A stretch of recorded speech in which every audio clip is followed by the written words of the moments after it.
મારા કલેજાઓ મોરબીમાં એક ઘટના બની કે એક ભાઈ દોડ્યા પછી એકદમ અચાનક છાતીમાં દુખવા લાગ્યો અને કેવું કે ત્યાં ઘટના સ્થળે જ મૃત્યુ થયું. તો મારા કલેજાઓ આ ઘટના પરથી આપણે શીખવા જેવું એ છે કે તમે પોલીસ ભરતીની તૈયારી કરી રહ્યા છો અને કેવું કે ઓછા દિવસ છે અને રનિંગ આપણે કેવું કે 5 કિલોમીટર ટાઈમિંગ સાથે પૂરું કરવાનું છે, પરંતુ મારા કલેજાઓ આપણા જીવથી કિંમતી કંઈ જ નથી. સાચી વાત નહીં?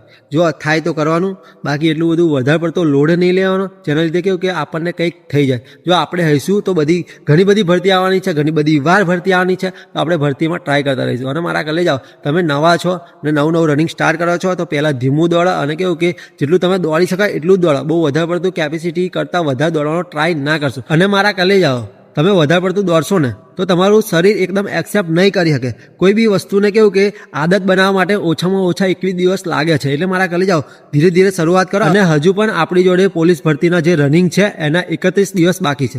એમાંથી 21 દિવસ આપણે આદત બનાવો અને બીજા જે પાછળના 10 દિવસ રહે એમાં ફૂલ મહેનત કરો અને ફૂલ તૈયારી કરો. કેમ કે મારા કલેજાઓ શરીરને આદત પડેલી હશે ને તો તમને તકલીફ થોડી કંઈ નહીં પડે. સાચી વાત મારા કલેજાઓ.